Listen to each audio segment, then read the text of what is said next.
tous, c'est Audrey, j'espère que vous allez bien.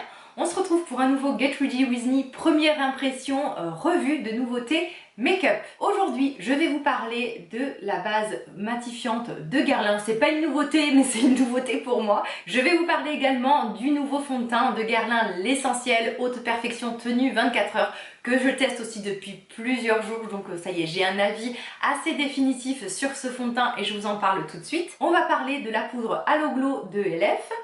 Ensuite, les blushs ELF aussi, ils viennent de sortir des combos blush highlighter que je vais tester pour la première fois avec vous. Je vais tester pour la première fois la nouvelle palette d'Urban Decay, la Wild West.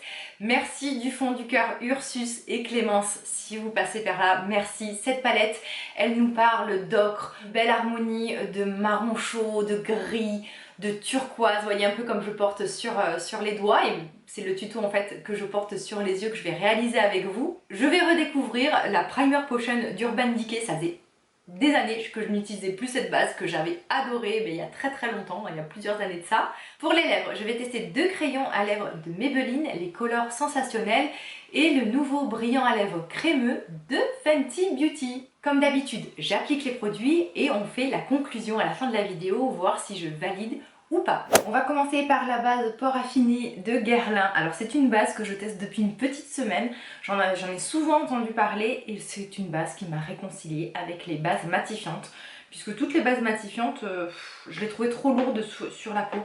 Celle-ci, elle a une texture ultra légère, ultra fraîche, c'est comme un gel hydratant. Ce n'est pas la base la plus floutante, mais elle est ultra légère et je trouve que sur ma production de sébum, eh bien, elle est efficace. J'ai vraiment remarqué une différence et je remarque une différence lorsque je l'utilise, alors que ce soit avec le fond de teint de Guerlain, là que je vais tester juste après, mais avec d'autres fonds de teint, et en fait elle est tellement légère qu'en fait elle match avec tous les autres fonds de teint. C'est-à-dire qu'il y a des bases, vous savez, parfois qui ont de la texture, qui sont épaisses, et ben forcément avec des fonds de teint un peu plus épais, matifiants, ou fini poudrés, ça peut créer des épaisseurs supplémentaires et ça matche pas bien. Tandis que celle-ci, eh bien je trouve qu'elle match avec tous les types de fonds de teint.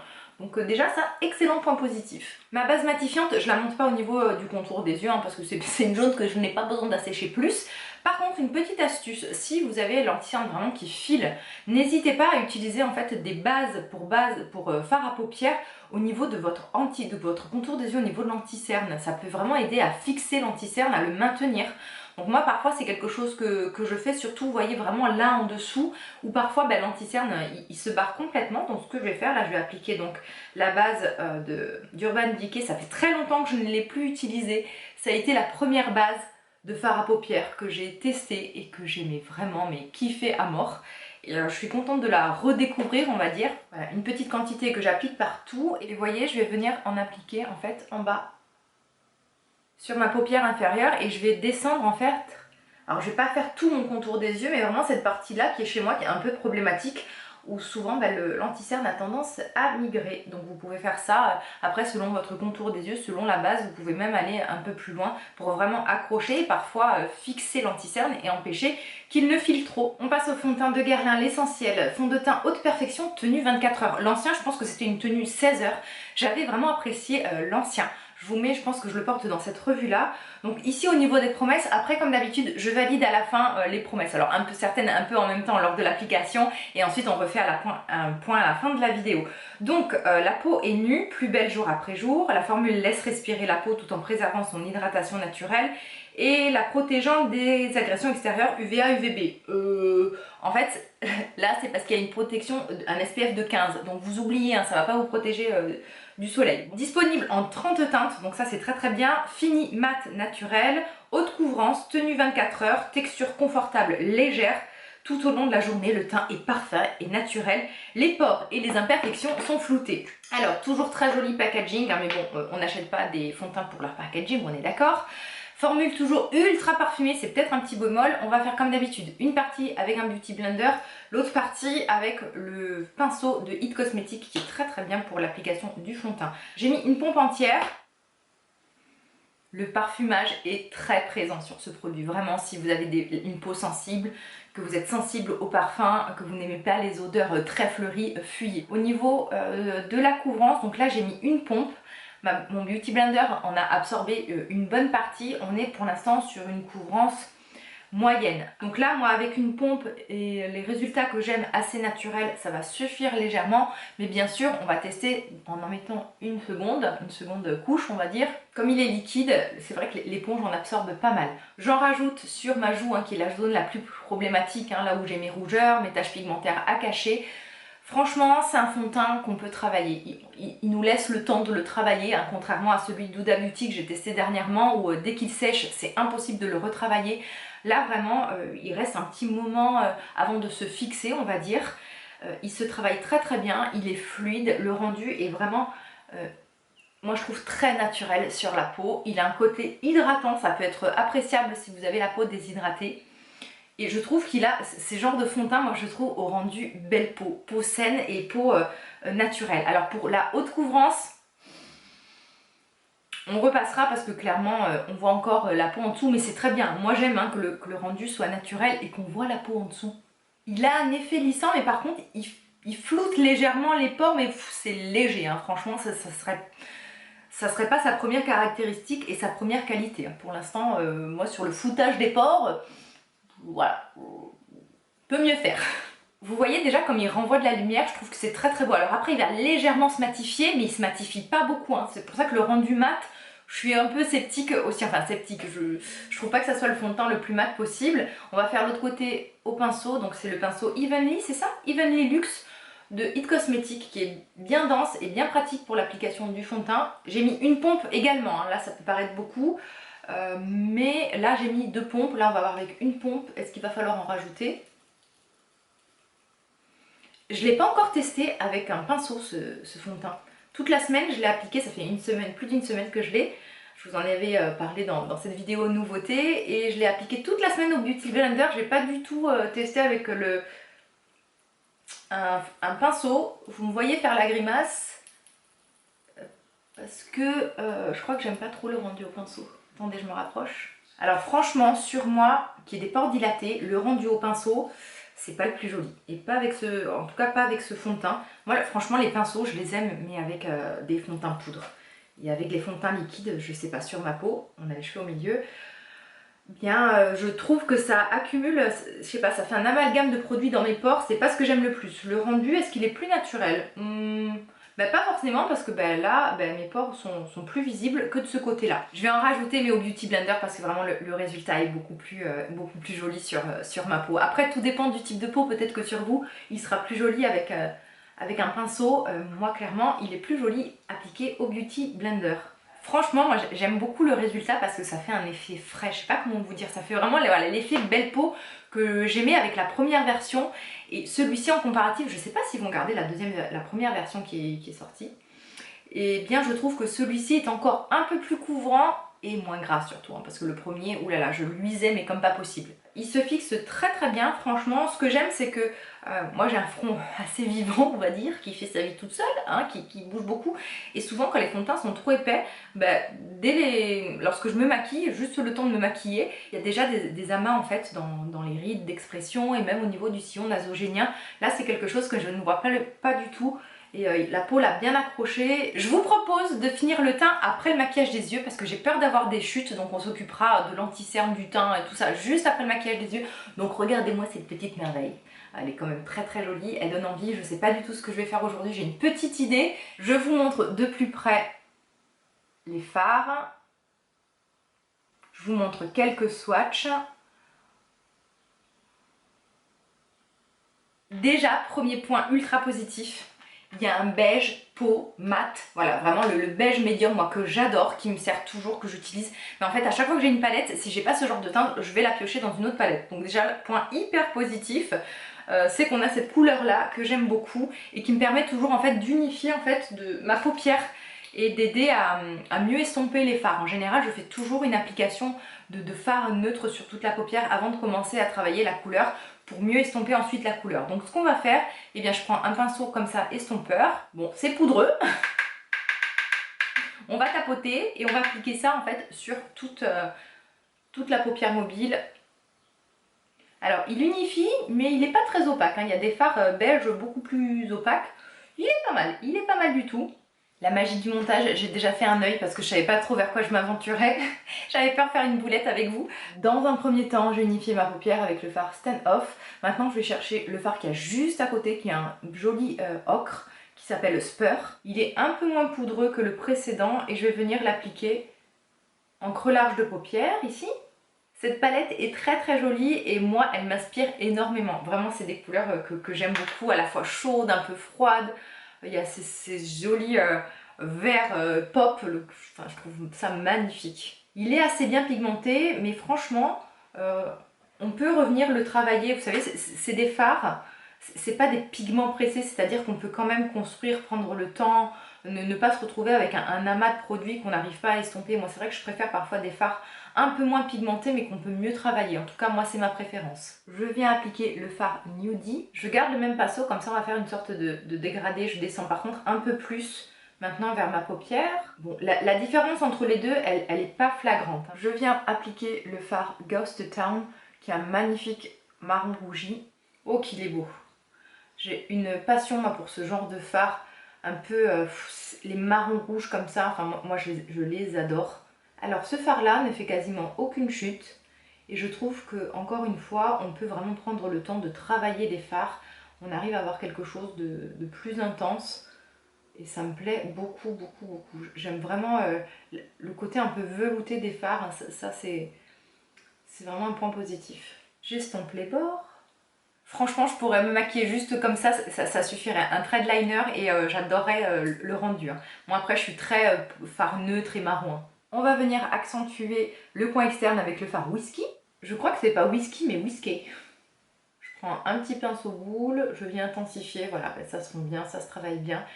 Et la base Urban Decay, elle accroche vraiment bien les fards. Vous voyez, ça faisait longtemps que je l'avais plus testé. Ça a été la première base de fard à paupières que j'ai utilisée pendant des années et je suis vraiment contente de la redécouvrir parce que ces derniers temps, j'étais pas du tout satisfaite des bases que j'utilisais. On vient attraper le fard Bud qui est ce joli turquoise. Ça se travaille mais vraiment bien. On peut vraiment en rajouter pour opacifier et pour avoir quelque chose de beaucoup plus lumineux et éclatant. C'est super joli. Je fonds la jonction entre les deux fards pour pas qu'il y ait de démarcation. Ça me fait énormément penser à des elfes, à une après-midi en forêt, à du lichen sur de l'écorce de chêne. J'adore. Cette palette, elle me ravit. Je vais venir prélever le fard Cowboy Rick. C'est un fard que je vous conseille d'appliquer au doigt si vous le pouvez ou sur un pinceau humidifié pour vraiment accrocher les paillettes parce que ça a tendance à faire des chutes. Et je vais vraiment venir la poser au milieu de ma paupière mobile. Et je vais venir faire un thread liner avec le fard Tex, qui est ce joli bleu pétrole. On passe à l'anti-cerne. Je vais retester avec vous l'anti-cerne de The Ordinary, qui est un anti-cerne que j'ai testé la première fois dans cette vidéo-là. La première impression sur cet anti-cerne petit prix était vraiment pas mal. Pour l'avoir utilisé après maintenant sur du long terme, c'est clairement pas mon anti-cerne préféré, c'est pas l'anti-cerne le plus lissant. Par contre, il a une très belle couvrance, il tient bien, mais il peut avoir un tout petit peu d'épaisseur, il peut être un peu terne et il peut manquer un peu d'effet lissant, hydratant que j'aime retrouver dans certains anti-cernes. Par contre, voilà, il a un prix tellement mini, on a une belle contenance. Je vous conseille vraiment de le travailler au doigt. Comme ça réchauffe la matière, ça la diffuse bien, ça la fond beaucoup mieux. Et faites attention de ne pas en mettre de trop parce que sinon il peut être un peu trop épais. Mais vraiment, rapport qualité-prix, ne réfléchissez pas trop. Hein. Je trouve que par rapport à son prix, il fait vraiment bien le job. Il a vraiment un bel effet correcteur. Si vous avez des petites imperfections, tout ça, mais allez-y, hein, sur le visage aussi, ils se font très bien. Là, j'ai une petite zone de sécheresse. Et ça a clairement marqué, justement, ça a amplifié cet effet de sécheresse, cette zone. Je finis mon ras de cils, donc le fard Ghost Town. Et ensuite le fard Oldham, qui est ce joli or que j'ai pas encore testé, qu'on va essayer d'appliquer avec un petit pinceau. Alors je viens le tapoter parce que j'ai peur qu'il y ait des chutes. Non, ça va. C'est un doré un peu orangé. Je sais pas si vous voyez bien. Je vais appliquer 2 couches de mascara Size Up de Sephora. J'aime beaucoup ce mascara. Alors par contre, c'est pas un super waterproof. Je l'utilise en version waterproof, mais il a quand même tendance à transférer sur la paupière ici et là en bas. Par contre, il apporte un joli volume. Je viens poudrer ma zone T avec la poudre RCMA, c'est l'une des meilleures poudres matifiantes, vous savez que j'ai la peau grasse et j'ai besoin vraiment de contrôler mon excès de sébum sur cette zone et ce fond de teint, même s'il a un rendu mat, il me fait briller la peau. Hein. Je pense qu'au bout de 2 heures, je commence déjà à briller. Bon, en général, au bout de 2 heures, je brille avec n'importe quel fond de teint. Le Beauty Blender que j'utilise, c'est un Beauty Blender spécial poudre de Real Technique. Il est tout beau, on dirait un cochon tout velouté, il est tout rose, tout poudré. Tout velu. Alors il applique très bien la poudre, alors il faut faire attention parce qu'on peut en mettre un peu trop et le mieux c'est de l'utiliser humidifié. On peut l'utiliser humide ou sec. Là je l'ai toujours utilisé humidifié jusqu'à maintenant. Là aujourd'hui il est sec, utilisez humidifié si vous avez ce Beauty Blender avec vous. Je trouve que ça diffuse mieux la poudre. Parce que là j'ai un peu l'air plâtré. Hein. Sur les joues je viens appliquer la poudre Halo Glow en teinte light de ELF, poudre petit prix qui apporte une jolie lumière. C'est une poudre vraiment très fine, très bien pour le dessous d'œil, pour les peaux sèches, pour les zones qui manquent un peu de lumière, pour les peaux un peu terre, les teints un peu tristounet si vous voulez accrocher la lumière tout en fixant en légèreté votre fond de teint. Je trouve que c'est une très jolie poudre, il y a différentes couleurs. Moi là j'ai pris la teinte light, en fait je l'ai raflé dans toutes les couleurs. Pour le bronzer, je reste sur un de mes favoris, le bronzer de Charlotte Tilbury. Je voulais tester pour la première fois avec vous un bronzer de Nabla, mais j'ai trouvé son rendu un peu trop lumineux et j'ai pas envie de trop de lumière sur mes joues. Pour les blushs, on repart chez ELF qui viennent de sortir des petits duos blush. Vous avez un blush, un highlighter, alors j'hésite entre la teinte goyave ou la teinte pastèque. Alors voici l'harmonie de goyave où on est sur un blush orangé et un highlighter bien doré. La teinte pastèque, on est sur quelque chose de plus rosé avec un highlighter un peu plus en champagne pêche. Je vais opter pour cette teinte là. On est sur des blushs à tout petit prix, hein. Franchement là on est sur des prix tout mini. Donc en plus combo blush highlighter, je trouve ça très sympa. Alors mon pinceau Zoeva pour le blush, la couleur elle est pas trop mate, j'aime bien parce que voilà, c'est un rendu satiné. Oh mais c'est joli, c'est assez discret hein. Là donc j'ai pris la teinte pastèque.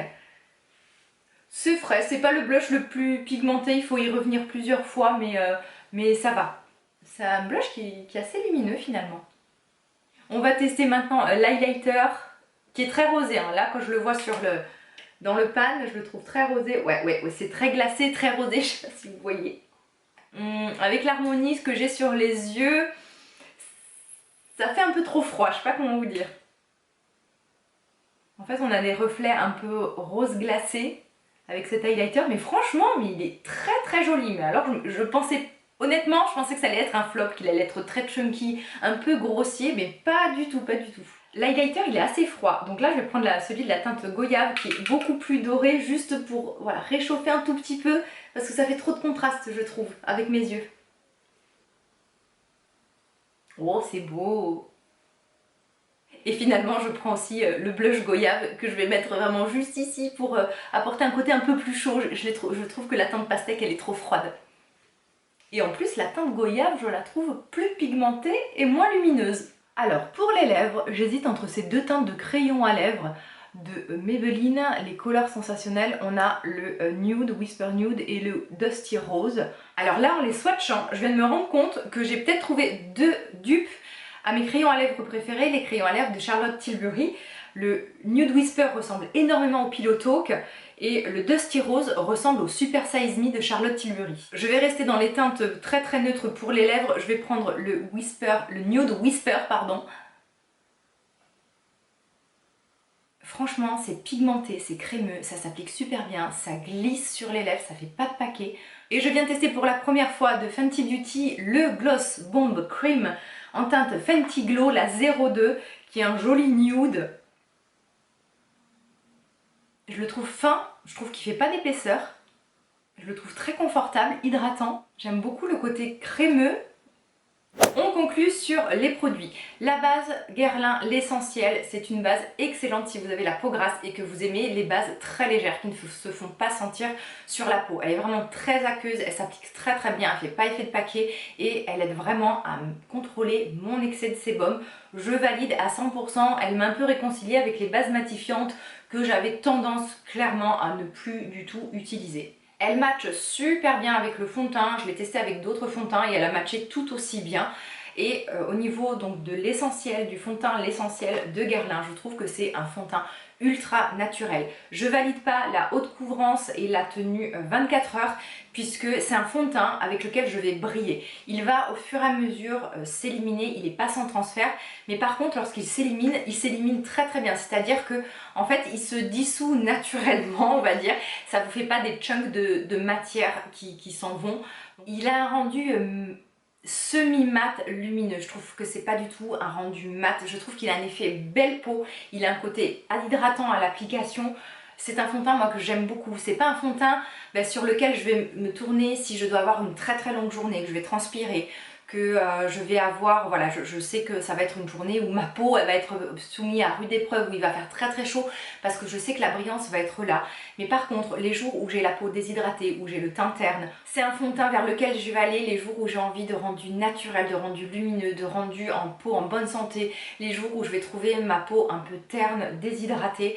C'est pas le fond de teint qui va être le plus matifiant, qui va flouter les pores, qui va être longue tenue, mais c'est un fond de teint qui je trouve fait un très très bel effet sur la peau et qui va avoir un rendu assez naturel. La haute couvrance, on va passer par contre. On peut quand même le moduler, on peut facilement rajouter plusieurs couches, on peut le travailler suffisamment longtemps avec un Beauty Blender, on peut rajouter, voilà, comme je vous dis, on peut superposer les couches, il se travaille très très bien, donc moi je valide.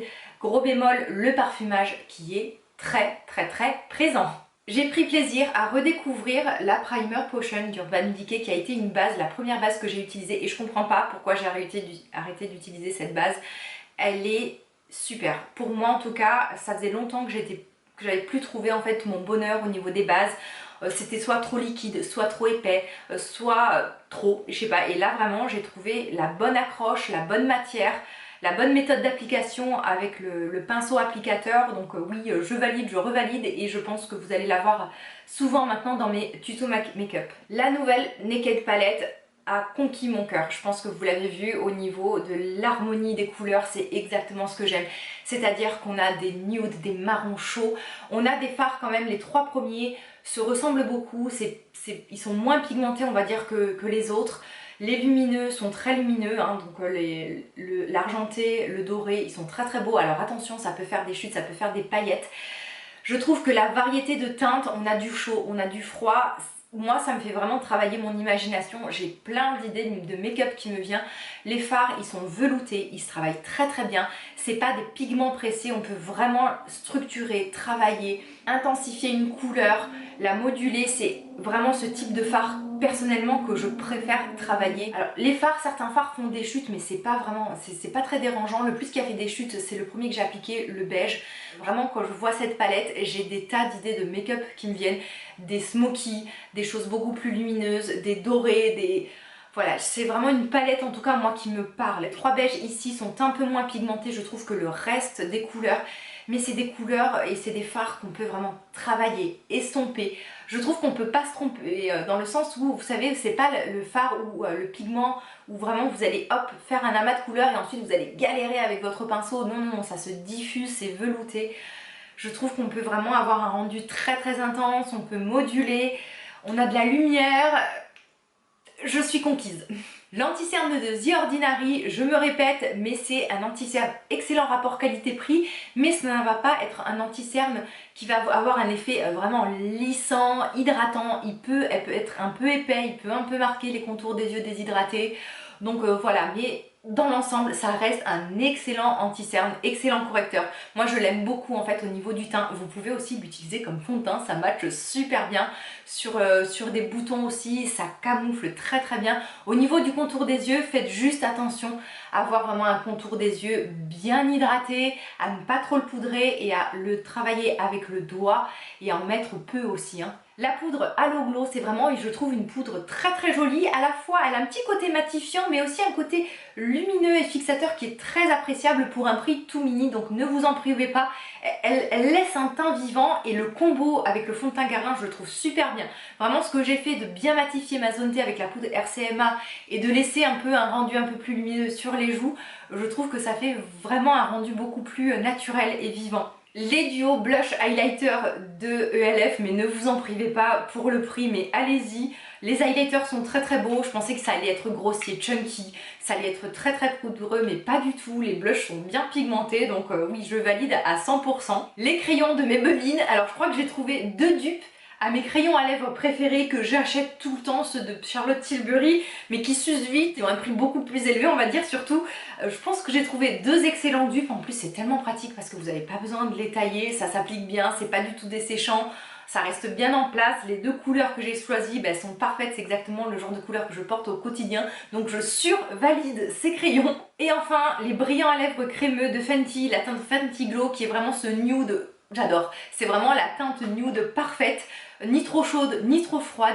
c'est pas collant, c'est fin sur les lèvres, c'est hydratant, j'ai pas du tout les lèvres voilà, qui collent entre elles, voilà, je m'attendais pas du tout à quelque chose d'aussi fin, d'aussi brillant, d'aussi joli, d'aussi confortable, voilà, je suis ravie, excellent combo en plus avec le crayon de Maybelline juste en dessous, je valide aussi. Je vous attends en commentaire parce que vous aussi vous êtes là pour partager votre avis et pour participer un peu à cette première impression. Qu'est-ce que vous avez pensé de ces produits? Il y a des personnes qui vont prendre le temps de lire vos commentaires et qui vont peut-être, ça va peut-être nuancer mes propos et aider d'autres personnes à faire un choix, est-ce qu'elles vont acheter ou pas ces produits. Donc voilà, aidez dans ce sens en commentaire, on se retrouve pour partager ensemble tout ça. Si vous souhaitez que je teste des produits en particulier parce que vous hésitez au niveau de vos achats, mettez-le aussi en commentaire, n'hésitez surtout pas. Je fais le cobaye, encore une fois comme je dis, je fais le cobaye et ensuite vous pourrez acheter, j'achète pour vous en premier on va dire. Et puis si vous avez passé un bon moment en ma compagnie, merci de liker cette vidéo, ça a énormément d'importance. Vous le faites toujours, hein. Franchement vous êtes toujours super nombreux à liker, à partager, à commenter et j'ai une communauté là-dessus super engagée, bienveillante, donc merci, merci, merci, merci. Je pense que vous l'avez remarqué, mais je prends de plus en plus de plaisir à tourner des vidéos. J'ai toujours aimé ça, mais alors je trouve que là depuis quelques semaines j'ai passé à un stade au-dessus où je me sens super bien, j'ai vraiment l'impression, voilà, à chaque fois que je retrouve des amis, que je papote avec mes amis, mes copines, mes copains, je papote de ma passion et merci parce que c'est grâce à vous tout ça. En attendant de se retrouver tous les jours sur Instagram ou dans la prochaine vidéo, prenez bien soin de vous. Je vous embrasse très fort, bye bye.